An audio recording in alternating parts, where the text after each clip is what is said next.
जय माता दी। I am doctor महिमा, एस्ट्रोलॉजर एंड वास्तु कंसल्टेंट। स्वागत है आप सभी का हमारे साथ साप्ताहिक राशिफल में। वीकली राशिफल स्पेशली लिब्रंस के लिए, लिब्रा के लिए क्या कहता है, इनका पूरा ही, जिसमें हम करियर भी कवर करेंगे, इनकी लव लाइफ भी कवर करेंगे, पूरा हफ्ता इनका कैसा रहने वाला है। यहाँ पर हम देखेंगे 28 अप्रैल से लेकर और 4 मई तक पूरे हफ्ते में क्या क्या चीजें होने वाली हैं। देखिए, वैसे तो इस हफ्ते में कोई मेजर चेंज नहीं है, कोई ग्रह राशि परिवर्तन नहीं कर रहा है, लेकिन जो चंद्रमा होते हैं वो हर 2.25 दिन में चेंज होते हैं और उसी के आधार पर आपकी लाइफ में भी प्रभाव पड़ता है। तो देखिए, चंद्रमा पूरे ही हफ्ते इस बार मेष में, वृषभ में और मिथुन में गोचर करते रहेंगे। यानी इनका जो 7th हाउस है, यहाँ पर इनके जो अष्टम है और जो हम कहेंगे भाग्य में। तो पूरे चार्ट की स्थिति हम तुला के लिए देख लेते हैं। आपके जो स्वामी होते हैं शुक्र होते हैं और चाहते हैं कि उनका आशीर्वाद आपको मिले, तो अवश्य ही कमेंट बॉक्स में आप ओम शुभ शुक्राय नमः लिखें। देखिए, फर्स्ट हाउस में मून हमने आपको समझाने के लिए लिखा है। आपकी पर्सनल कुंडली में मून जहां भी प्लेस्ड है वहां नंबर 7 लिखा है, तो आपकी राशि तुला है। आपके 12th हाउस में केतु है, आपके 6th हाउस में चार ग्रह यानी चतुर्ग्रही योग बना हुआ है। इस हफ्ते में ये चारों ग्रह यही रहने वाले हैं, राहु शुक्र बुध शनि। और आपके जो 7th हाउस है, पत्नी घर होता है, पार्टनरशिप का हाउस है, वहां राहु उच्च के होके बैठे हैं।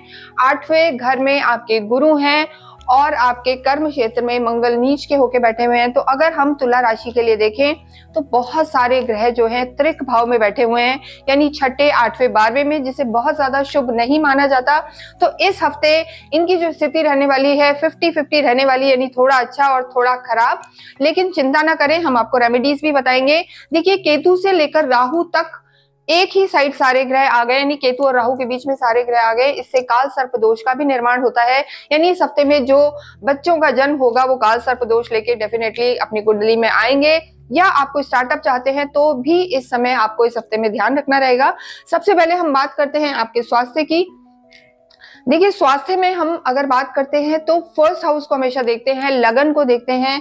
और जो आपके लगन के स्वामी है लग्नेश है, इस समय 6ठे घर में गोचर कर रहे हैं, बुध शुक्र शनि। तो राहु भी यहाँ पर है। तो ऐसे में जितने भी तुला राशि वाले हैं, लिब्रंस हैं, उनको अपने पूरे ही हफ्ते स्वास्थ्य का ध्यान रखना रहेगा। हो सकता है कहीं ना कहीं उन्हें पेट की समस्या हो जाए या थोड़ा बॉडी पेन्स भी उन्हें रह सकते हैं, और खान पीन में भी आपको ध्यान रखना होगा।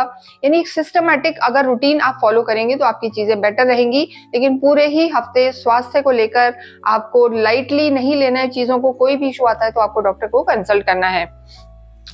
नेक्स्ट हम देखते हैं लव लाइफ कैसी रहने वाली है आपकी। देखिए, जो 5th हाउस के लॉर्ड होते हैं वो शनि बन रहे हैं आपके पंचम घर से। आपकी लव लाइफ को देखा जाता है। 5th हाउस के लॉर्ड आपके 6th हाउस में चले गए हैं, तो यहाँ भी आपको ध्यान रखना है। और कहीं ना कहीं हम कहेंगे राहु और शनि का पिशाच योग, श्रापित दोष भी बना हुआ है। शुक्र राहु का लंपट योग भी है। तो ऐसे में शनि आपके राहु के साथ है, तो वाद विवाद में आपको नहीं जाना। वैसे भी लिब्रा को मैं कहना चाहती हूँ, तुला राशि वालों को पूरे ही हफ्ते, चाहे आपकी लव लाइफ हो या आपके बहन भाई हो या आपके ऑफिस का माहौल हो, रिश्तों में लेकर आपको बहुत ज्यादा ध्यान रखने की जरूरत है। वाद विवादों में आपको नहीं फंसना, वरना आपकी चीजें खराब हो सकती हैं। आप स्वयं उच्च के होकर चल रहे हैं, लेकिन शत्रु घर में ही दोनों ग्रह बैठे हैं। तो देखिए, टाइम स्पेंड करेंगे लेकिन आर्ग्यूमेंट्स में नहीं जाना, इस चीज का आपको ध्यान रखना है। नेक्स्ट हम देखते हैं, अगर शुरू में आपके हम ग्रहों की स्थिति देखें चंद्रमा के हिसाब से, तो शुरू में चंद्रमा आपके 7th हाउस में गोचर करेंगे, सूर्य के साथ होंगे, तो चीजें ठीक रहेंगी, मेष में रहेंगे सूर्य। लेकिन उसके बाद जो मिडिल ऑफ वीक होगा, जो आपका बीच का हफ्ता होगा, यानी बुध से लेकर शुक्र तक लगभग, वहां पर आपको रिश्तों का बहुत ध्यान रखना है। तब चंद्रमा आपके अष्टम में चले जाएंगे और चौथा, आठवां, 12वां चंद्रमा कभी अच्छा नहीं माना जाता। तो आप थोड़ा सा सिंक फील कर सकते हैं, लो फील कर सकते हैं। तो भावनाओं पर कंट्रोल रखना है और स्ट्रांग रहना है सभी रिश्तों में लेकर, ये जरूरी है। मैरिज लाइफ की हम बात करें, मैरिड लाइफ की, तो देखिए, तुला राशि वालों के लिए सूर्य इस समय सप्तम हाउस में बैठे हुए हैं।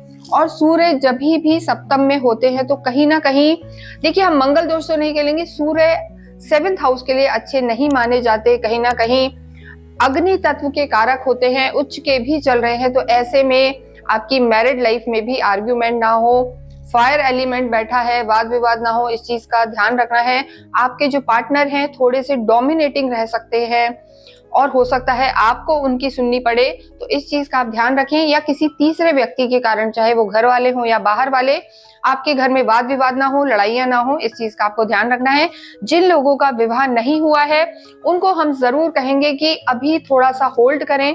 अगर आप सोच रहे हैं परिणय सूत्र में बंधने का, जाने का, तो इस हफ्ते बहुत अच्छा समय नहीं है आपको कोई डिसीजन लेने का इमोशनल लेवल पे, तो थोड़ा सा आप रुके। नेक्स्ट हम बात करते हैं आपके करियर की।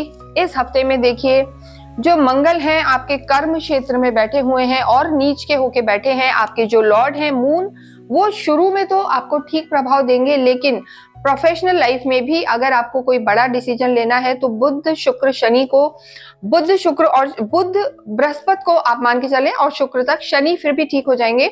यानी मिडिल ऑफ द वीक तक आपको कोई भी मेजर डिसीजन नहीं करना, ट्रैवल्स को अवॉइड करना है। अगर आप प्रोफेशनल लाइफ में ट्रैवल चाहते हैं, बहुत जरूरी है, तो थोड़ा सा सेफ्टी के साथ करें, क्योंकि देखिए नीच के मंगल की दृष्टि आपके सुख भाव पर भी है, तो कर्म आपका होगा। हो सकता है, देखिए एक अच्छी बात हो सकती है, क्योंकि सूर्य आपके उच्च के चल रहे हैं, जो कहीं ना कहीं ये भी घर जो होता है बिजनेस का होता है, पार्टनरशिप का होता है। तो ऐसे में आप बड़े लोगों का आपको सपोर्ट मिलेगा, जो आपके सीनियर्स हैं। गवर्नमेंट से आपको फायदे हो सकते हैं, या सिंपल आप किसी भी जॉब में हैं जहां आपका अकाउंट्स का काम है, पुलिस का है, स्पोर्ट का है, या रियल एस्टेट से कहीं जुड़े हुए हैं, तो उन लोगों को इस हफ्ते में ध्यान रखने की बहुत ज्यादा जरूरत है, क्योंकि मंगल की स्थिति उतनी अच्छी नहीं है।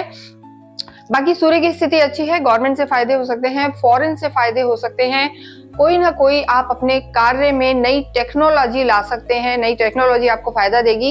इसके अतिरिक्त अगर आपकी बॉस लेडी है या आपकी पार्टनर लेडी है, तो भी तुला राशि वालों को लेडी लक यहाँ पर इस हफ्ते में बहुत हेल्प करेगा, चाहे रिश्ते हो या आपकी प्रोफेशनल लाइफ। तो आप ध्यान रखें इन चीजों का। फाइनेंस की स्थिति भी यहाँ पर खर्चों के योग ज्यादा है, क्योंकि मंगल आपके लॉर्ड हैं और मंगल इस समय नीच के चल रहे हैं और सुख भाव में दृष्टि भी है। तो देखिए खर्चे, अननेसेसरी के खर्चे भी हो सकते हैं कि जो आपने एक्सपेक्ट ना करे हो, जो आपने प्लान ना करे हो।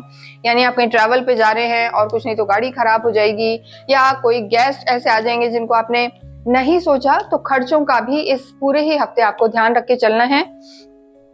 नेक्स्ट हम बात करते हैं स्टूडेंट्स की। विद्यार्थियों के लिए देखिए समय ठीक है, लेकिन उन्हें ज्यादा मेहनत की जरूरत है। जैसे मैंने पहले भी आपको बताया है कि शनि 5th हाउस के लॉर्ड जो हैं आपके छठे घर में बैठे हैं, राहु के साथ हैं, थोड़ा सा भटकाव रह सकता है।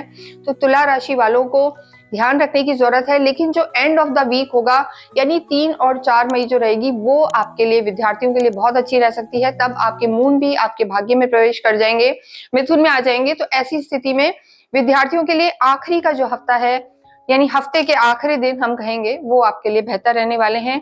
अध्यात्म की हम बात करें तो ज्ञान प्राप्त कर सकते हैं। जो अध्यात्म के कारक होते हैं, मेन प्लैनेट होते हैं, गुरु आपके अष्टम में है, और ये जो स्थान होता है नॉलेज का होता है और ज्ञान बढ़ाने वाला होता है, सिद्धियों वाला होता है। हालांकि आपके लॉर्ड शुक्र है, तो उतना आप मौज मस्ती में रहते हैं, आध्यात्मिक थोड़े से कम होते हैं। लेकिन इस हफ्ते में थोड़ा सा आपकी रुचि बढ़ सकती है और यात्राएं भी हो सकती हैं, ये भी यहाँ पर है। भाग्य की अगर हम बात करें तो देखिए भाग्य के जो आपके लॉर्ड हैं बुध है, और बुध भी इस समय नीच के होकर आपके छठे घर में है और शुक्र के साथ हैं। तो लक्ष्मी नारायण योग बना रहे हैं, नीच भंग राजयोग भी है। तो देखिए भाग्य में ये नहीं कहूंगी कि बहुत ज्यादा अच्छे फल देगा, पर बहुत खराब भी नहीं देगा।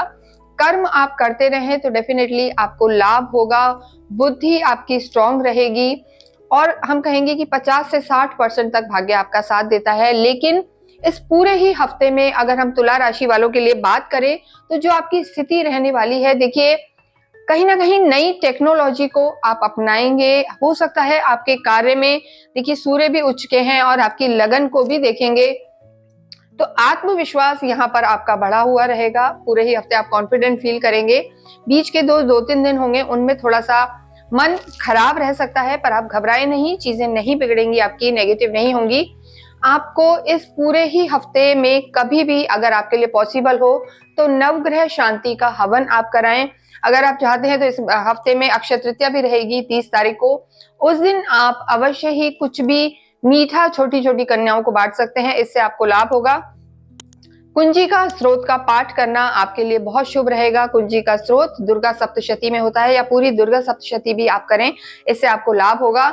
इसके अतिरिक्त अगर आपके आसपास क्रो होते हैं, कौवे जो होते हैं, इन्हें आप कुछ भी मीठा खिलाएं, चाहे मीठी बर्फी खिलाएं या कोई भी ऐसी चीज, मीठी रोटी बना के खिलाएं, तो आपके रोजगार में बहुत वृद्धि होगी। ये तुला राशि वालों के लिए खास है। इसे ना आप सिर्फ इस हफ्ते, आगे भी आप इस चीज को फॉलो कर सकते हैं। इसके अतिरिक्त अगर आपकी कोई क्वेरी है तो आप हमसे संपर्क कर सकते हैं। हमारे नंबर्स यहाँ दिए हुए हैं। एक और रिक्वेस्ट कि आप हमारे चैनल को सब्सक्राइब करें और लाइक करें। Thank you.